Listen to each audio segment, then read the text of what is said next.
Citizen news కి స్వాగతం. Urea కష్టాలు సర్కారుకు సిగ్గుచేటు అని బీఆర్ఎస్ రాష్ట్ర సీనియర్ నాయకులు బీసీ కమిషన్ మాజీ సభ్యులు శుభప్రద్ పటేల్ అన్నారు. వికారాబాద్ జిల్లా తాండూరు పట్టణంలోని ఎల్మకన్నే సహకార సంఘ కార్యాలయం వద్ద బుధవారం యూరియా బస్తాల కోసం బారులు తీరిన రైతుల్ని శుభప్రద్ పటేల్ పలకరించారు. ఉదయం నుండి తిండి తిప్పలు మాని పస్తులు ఉన్న రైతులకు పండ్లను పంపిణీ చేశారు. అనంతరం కార్యాలయంలో రైతుల కోసం అందుబాటులో ఉన్న యూరియా బస్తాల నిల్వల్ని అధికారులను అడిగి తెలుసుకున్నారు. ఈ సందర్భంగా ఆయన మాట్లాడారు. తెలంగాణ రాష్ట్రంలో రైతులకు యూరియా బస్తాల కొరత ఏర్పడడం కాంగ్రెస్ ప్రభుత్వానికి సిగ్గుచేటని అన్నారు. గతంలో మాజీ ముఖ్యమంత్రి కేసీఆర్ ముందు చూపుతో రైతులకు యూరియా కష్టాలు రాకుండా చూశారని గుర్తు చేశారు. కాంగ్రెస్ ప్రభుత్వం రైతుల్ని రోడ్డు ఎక్కేలా బారులు తీరేలా పరిస్థితులు తీసుకురావడం సిగ్గుచేటన్నారు. యూరియా బస్తాల కోసం రైతులు తిండి తిప్పలు మాని పనులు చేస్తుంటేలా చేసిన పాపం కేంద్ర రాష్ట్ర ప్రభుత్వాలకే వస్తుందని తెలిపారు. అదేవిధంగా కాంగ్రెస్ నాయకుల ఇళ్లలో యూరియా బస్తాలు నిల్వ ఉంచుకొని రైతుల్ని పడికాపులు కప్పాడేలా చేస్తుందని అన్నారు. ప్రభుత్వం తక్షణమే రైతులకు యూరియా బస్తాలు అందించాలని, లేదంటే మరో ఉద్యమం తప్పదని హెచ్చరించారు. ఈ కార్యక్రమంలో బీఆర్ఎస్ నాయకులు భాను, అభిత్ చావు, సాయి కుమార్, మల్లేశం, శ్రీధర్, మనోహర్ తదితరులు పాల్గొన్నారు.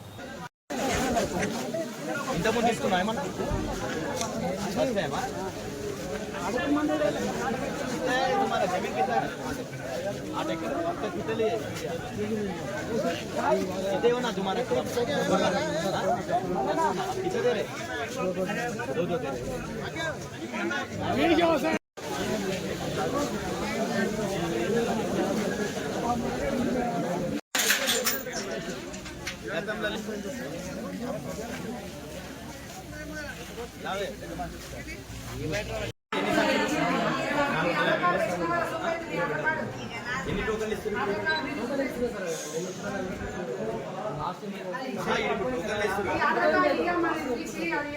అంటే నీకు ఇప్పుడు రసీదు ఏదో ఇస్తారు కదా, ఇస్తారు దాని మీద టోకన్ ఇస్తారు కదా.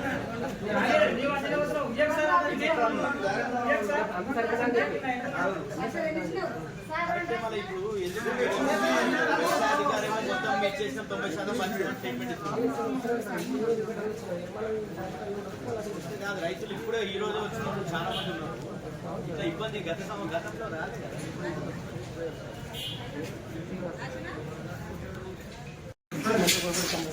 ఒక్కొక్క సంచి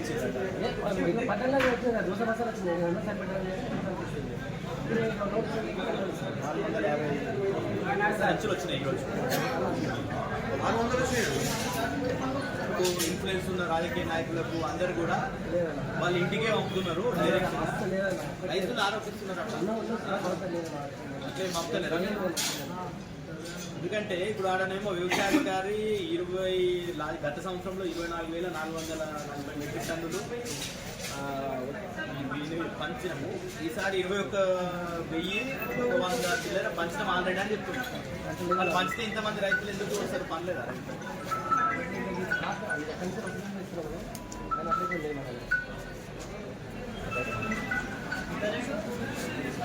రైతుల వద్దకు ఎల్మకన్య అగ్రికల్చర్ సొసైటీ దగ్గరికి రావడం జరిగింది.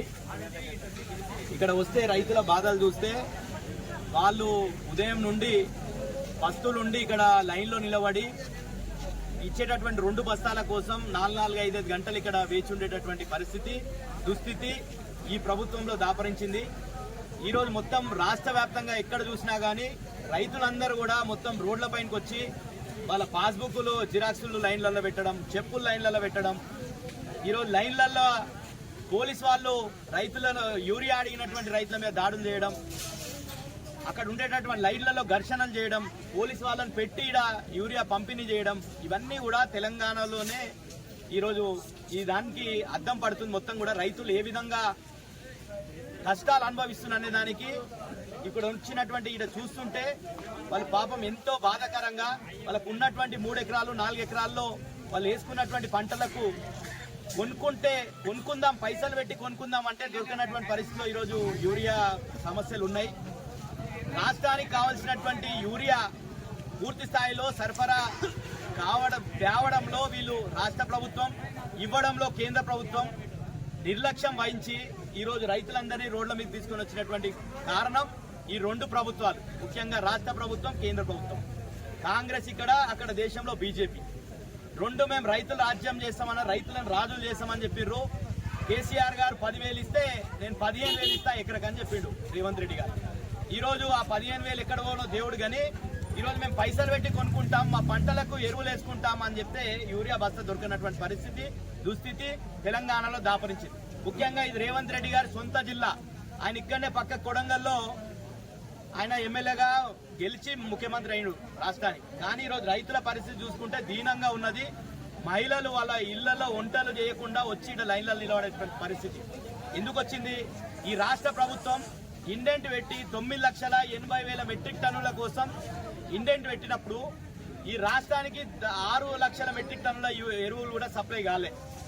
గతంలో 10 సంవత్సరాల కేసీఆర్ పాలనలో ఎప్పుడైతే అన్సీజన్ ఉంటుందో ఆ అన్సీజన్ లోనే రైతులకు సంబంధించినటువంటి ఎరువులు ముందస్తు ప్రణాళికతోని ఎరువులను తెచ్చుకొని బఫర్ స్టాక్ గా రాష్ట్రంలో పెట్టుకొని సీజన్ లో వానాకాలం సీజన్ కావచ్చు, రబీ సీజన్ లో కావచ్చు, రైతుల కష్టాలు లేకుండా ఎరువులు సప్లై చేసినటువంటిది కేసీఆర్ గారి 10 సంవత్సరాల పాలన. ఈ రోజు చూసుకుంటే వీళ్ళకు ఒక విజన్ లేదు. వీళ్ళకల్లా ఉన్నదల్లా 7 కమిషన్లు తీసుకోవాలి. ఈ రైతుల దగ్గర ఏమైనా కమిషన్ వచ్చేది ఉంటే డెఫినెట్ గా వీళ్ళకు కూడా ఎరువులు సప్లై చేస్తుంది. కానీ ఇక్కడ కమిషన్లు ఇచ్చే పరిస్థితి లేదు కాబట్టి రైతులని మొత్తం కూడా రోడ్ల పాలు చేసినటువంటి పరిస్థితి తెలంగాణలో దాపరించింది. ముఖ్యమంత్రి రేవంత్ రెడ్డి గారు పూర్తిగా విఫలమైండు. ఒక విధంగా ఆయన ఏం చెప్తాడంటే, ఒక సందర్భంలో అసలు రైతులు ఎవరు చేస్తలేరు, సినిమా టికెట్ల కోసం వెయిట్ చేసినట్టు. మీరు సినిమాల కోసం వెయిట్ చేస్తారా? సినిమాల చూడడానికి లైన్లలో నిలబడతారా? వీళ్ళ రైతులని సినిమా చూసేటటువంటి వాళ్ళతోని కంపేర్ చేస్తున్నాడు రేవంత్ రెడ్డి గారు. ఈరోజు సినిమా అనేది విలాసం కోసం చూస్తారు, వినోదం కోసం చూస్తారు. కానీ ఇది పొట్ట తెరువు కోసం, ఒకరి పొట్ట నింపడం కోసం. ఈరోజు మనమంతా మన నోట్లకు 5 ఏళ్ళు పోతున్నాయంటే ఈ రైతులందరూ కూడా పంటలు పండిస్తే మన నోట్లకు 5 ఏళ్ళు పోతున్నాయి.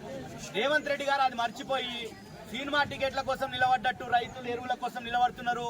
మొదటోళ్లకు చివరోళ్లకు సేమ్ టైంలో దొరకదు కాబట్టి రోడ్ల మీద తిరుగుతున్నారు రైతులు. అది చూసి మిగతా పక్షాలంతా కూడా ధర్నాలు చేస్తున్నాయి అని చెప్పి ఇంకా కూడా ఇక్కడ ఉన్నటువంటి లోటుపాట్లను గుర్తించకుండా రేవంత్ రెడ్డి గారు మాట్లాడుతున్నారు. రేవంత్ రెడ్డి గారు మేము ప్రశ్నిస్తున్నాం, నీకు ఎరువులు తెలంగాణ రాష్ట్రానికి ఈ వర్షాకాలానికి ఎన్ని ఎరువులు కావాలి, ఎన్ని మెట్రిక్ టన్నుల ఎరువులు కావాలి, ఎన్ని మెట్రిక్ టన్నుల ఎరువులు వచ్చినాయి? దీనికి కారణం మీ ప్రభుత్వం నిర్లక్ష్యం ఉంది, కేంద్ర ప్రభుత్వ నిర్లక్ష్యం ఉంది. దీన్ని ఒప్పుకోవాల్సినటువంటి అవసరం ఉన్నది. రైతులు ఇక్కడ పని లేక ఇక్కడ వచ్చి తిరుగుతున్నారా? ఈరోజు రైతులు వ్యవసాయ క్షేత్రంలో వ్యవసాయంలో వాళ్ళ పంట పొలాల్లో పనులు చేసుకునేది ఇచ్చిపెట్టి గంటల తరబడి ఇక్కడ రోడ్ల మీద తిరగాల్సినటువంటి అవసరం ఎందుకు వచ్చింది? కాబట్టి ఇప్పటికన్నా ఈ సీజన్ మొత్తం కూడా రైతులను రోడ్ పాటు చేసినావు. వచ్చే సీజన్లోనన్నా మీరు ఒక ప్రణాళికతోని కేసీఆర్ గారి డైరెక్షన్ లో, గతంలో కేసీఆర్ గారు ఎంత మంచి ఎరువులు అందించిండో అది చూసుకొని నేర్చుకొని మీరు అదే విధంగా ఎరువులు సప్లై చేయాలని చెప్పేసి డిమాండ్ చేస్తున్నాం. మీరు రైతులకు ఆల్రెడీ అకాల వర్షాలతోని చాలా మంది నష్టపోయారు. ఇప్పటి వరకు ఆ లెక్కలు లేవు, నష్టపరిహారం లేదు. కానీ చాలా మాట్లాడుతుండ్రు రేవంత్ రెడ్డి గారు. రైతులకు రాజులు చేస్తా అన్నాడు, ఎక్కడ చేసిడు? రాజులను రోడ్ల మీద తీసుకొని వచ్చిండు రేవంత్ రెడ్డి గారు. కాబట్టి ఈరోజు రైతులందరూ కూడా ఈ లైన్లలో సొమ్మసిల్లి పడిపోయినట్టు ఈరోజు పోలీస్ పహారంలో ఎందుకు ఉండాలి వాళ్ళు? కాబట్టి ఇట్లాంటి నిర్లక్ష్యమైనటువంటి వైఖరిని ప్రభుత్వం విడనాడాలి. తక్షణమే రైతులకు కావలసినటువంటి ఎరువులని సప్లై చేయాలి.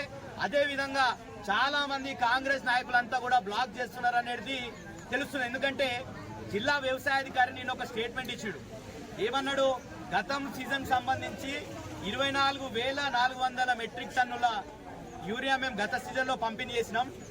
ఈ సంవత్సరం 21,000 మెట్రిక్ టన్నులు ఆల్రెడీ పంపిణీ చేసినాం. అంటే ఈరోజు ఆయన చెప్పిన లెక్కలో 90% పనిచేసినాం అంటారు. ఇక్కడ రైతులను అడిగితేనేమో వాళ్ళకి ఇప్పుడే ఈ రోజే వచ్చినాం, మేము ఈ రోజు 2 బస్తాలు ఇస్తున్నారు, మాకు 10 బస్తాలు కావాలి, 8 బస్తాలు కావాలని అడుగుతున్నారు వాళ్ళు. కాబట్టి ఇదంతా బ్లాక్ మార్కెట్ లో ఎక్కడ పోతుంది? దీని మీద కూడా వ్యవసాయాధికారులు చర్యలు చేపట్టాలి. రేవంత్ రెడ్డి గారు చర్యలు తీసుకోవాలి. ఎవరైతే నాయకులు అధికారులతో కుమ్మక్కై బ్లాక్ మార్కెటింగ్ చేస్తున్నారో వాళ్ళ మీద కూడా చర్యలు చేపట్టాలని చెప్పేసి బీఆర్ఎస్ పక్షాన డిమాండ్ చేస్తున్నాం. తొందరగానే ఎరువులు తొందరగా సప్లై చేయాలని కూడా బీఆర్ఎస్ పక్షాన డిమాండ్ చేస్తున్నాం. ఈరోజు యూరియా కోసం బారులు తీరినటువంటి రైతుల వద్దకు ఎల్మకల్న్య అగ్రికల్చర్ సొసైటీ దగ్గరికి రావడం జరిగింది. ఇక్కడ వస్తే రైతుల బాధలు చూస్తే వాళ్ళు ఉదయం నుండి పస్తులుండి ఇక్కడ లైన్లో నిలబడి ఇచ్చేటటువంటి 2 బస్తాల కోసం 4-5 గంటలు ఇక్కడ వేచి ఉండేటటువంటి పరిస్థితి దుస్థితి ఈ ప్రభుత్వంలో దాపరించింది. ఈరోజు మొత్తం రాష్ట్ర వ్యాప్తంగా ఎక్కడ చూసినా కానీ రైతులందరూ కూడా మొత్తం రోడ్లపైకి వచ్చి వాళ్ళ పాస్బుక్లో జిరాక్సులు లైన్లలో పెట్టడం, చెప్పులు లైన్లలో పెట్టడం, ఈరోజు లైన్లలో పోలీసు వాళ్ళు రైతులను యూరియా అడిగినటువంటి రైతుల మీద దాడులు చేయడం, అక్కడ ఉండేటటువంటి లైన్లలో ఘర్షణలు చేయడం, పోలీసు వాళ్ళని పెట్టి యూరియా పంపిణీ చేయడం, ఇవన్నీ కూడా తెలంగాణలోనే ఈరోజు ఈ దానికి అద్దం పడుతుంది. మొత్తం కూడా రైతులు ఏ విధంగా కష్టాలు అనుభవిస్తున్న దానికి ఇక్కడ వచ్చినటువంటి ఇక్కడ చూస్తుంటే వాళ్ళ పాపం ఎంతో బాధాకరంగా వాళ్ళకు ఉన్నటువంటి 3 ఎకరాలు 4 ఎకరాల్లో వాళ్ళు వేసుకున్నటువంటి పంటలకు కొనుక్కుందాం పైసలు పెట్టి కొనుక్కుందాం అంటే దొరకనటువంటి పరిస్థితిలో ఈరోజు యూరియా సమస్యలు ఉన్నాయి. రాష్ట్రానికి కావాల్సినటువంటి యూరియా పూర్తి స్థాయిలో సరఫరా తేవడంలో వీళ్ళు రాష్ట్ర ప్రభుత్వం, ఇవ్వడంలో కేంద్ర ప్రభుత్వం నిర్లక్ష్యం వహించి ఈరోజు రైతులందరినీ రోడ్ల మీద తీసుకొని వచ్చినటువంటి కారణం ఈ 2 ప్రభుత్వాలు, ముఖ్యంగా రాష్ట్ర ప్రభుత్వం, కేంద్ర ప్రభుత్వం. కాంగ్రెస్ ఇక్కడ, అక్కడ దేశంలో బీజేపీ. 2 మేము రైతులు రాజ్యం చేస్తామని, రైతులను రాజులు చేస్తామని చెప్పిర్రు. కేసీఆర్ గారు 10,000 ఇస్తే నేను 15,000 ఇస్తా ఎకరకని చెప్పిండు రేవంత్ రెడ్డి గారు. ఈరోజు ఆ 15,000 ఎక్కడ పోనో దేవుడు కానీ ఈరోజు మేము పైసలు పెట్టి కొనుక్కుంటాం, మా పంటలకు ఎరువులు వేసుకుంటాం అని చెప్తే యూరియా బస్తా దొరికినటువంటి పరిస్థితి దుస్థితి తెలంగాణలో దాపరించింది. ముఖ్యంగా ఇది రేవంత్ రెడ్డి గారి సొంత జిల్లా. ఆయన ఇక్కడనే పక్క కొడంగల్లో ఆయన ఎమ్మెల్యేగా గెలిచి ముఖ్యమంత్రి అయిన రాష్ట్రానికి. కానీ ఈరోజు రైతుల పరిస్థితి చూసుకుంటే దీనంగా ఉన్నది. మహిళలు వాళ్ళ ఇళ్లలో వంటలు చేయకుండా వచ్చి ఇట్లా లైన్లలో నిలబడేటువంటి పరిస్థితి ఎందుకు వచ్చింది? ఈ రాష్ట్ర ప్రభుత్వం ఇండెంట్ పెట్టి 9,80,000 మెట్రిక్ టన్నుల కోసం ఇండెంట్ పెట్టినప్పుడు ఈ రాష్ట్రానికి 6 లక్షల మెట్రిక్ టన్నుల ఎరువులు కూడా సప్లై కాలే. గతంలో 10 సంవత్సరాల కేసీఆర్ పాలనలో ఎప్పుడైతే అన్సీజన్ ఉంటుందో ఆ అన్సీజన్లోనే రైతులకు సంబంధించినటువంటి ఎరువులు ముందస్తు ప్రణాళికతోని ఎరువులను తెచ్చుకొని బఫర్ స్టాక్గా రాష్ట్రంలో పెట్టుకొని సీజన్లో వానాకాలం సీజన్ కావచ్చు, రబ్బీ సీజన్లో కావచ్చు, రైతుల కష్టాలు లేకుండా ఎరువులు సప్లై చేసినటువంటిది కేసీఆర్ గారి 10 సంవత్సరాల పాలన. ఈరోజు చూసుకుంటే వీళ్ళకు ఒక విజన్ లేదు. వీళ్ళకల్లా ఉన్నదల్లా 7 కమిషన్లు తీసుకోవాలి. ఈ రైతుల దగ్గర ఏమైనా కమిషన్ వచ్చేది ఉంటే డెఫినెట్గా వీళ్ళకు కూడా ఎరువులు సప్లై చేసేటోళ్ళు. కానీ ఇక్కడ కమిషన్లు ఇచ్చే పరిస్థితి లేదు కాబట్టి రైతులని మొత్తం కూడా రోడ్ల పాలు చేసినటువంటి పరిస్థితి తెలంగాణలో దాపరించింది. ముఖ్యమంత్రి రేవంత్ రెడ్డి గారు పూర్తిగా విఫలమైండు. ఒక విధంగా ఆయన ఏం చెప్తాడంటే ఒక సందర్భంలో అసలు రైతులు ఎవరు చేస్తలేరు, సినిమా టికెట్ల కోసం వెయిట్ చేసినట్టు. మీరు సినిమాల కోసం వెయిట్ చేస్తారా? సినిమాలో చూడడానికి లైన్లలో నిలబడతారా? వీళ్ళ రైతులని సినిమా చూసేటటువంటి వాళ్ళతోని కంపేర్ చేస్తున్నాడు రేవంత్ రెడ్డి గారు. ఈరోజు సినిమా అనేది విలాసం కోసం చూస్తారు, వినోదం కోసం చూస్తారు. కానీ ఇది పొట్ట తెరువు కోసం, ఒకరి పొట్ట నింపడం కోసం. ఈరోజు మనమంతా మన నోట్లకు 5 ఏళ్ళు పోతున్నాయంటే ఈ రైతులందరూ కూడా పంటలు పండిస్తే మన నోట్లకు 5 ఏళ్ళు పోతున్నాయి.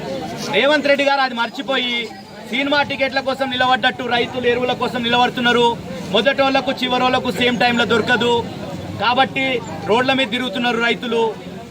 అది చూసి మిగతా పక్షాలంతా కూడా ధర్నాలు చేస్తున్నాయి అని చెప్పి ఇంకా కూడా ఇక్కడ ఉన్నటువంటి లోటుపాట్లను గుర్తించకుండా రేవంత్ రెడ్డి గారు మాట్లాడుతున్నారు.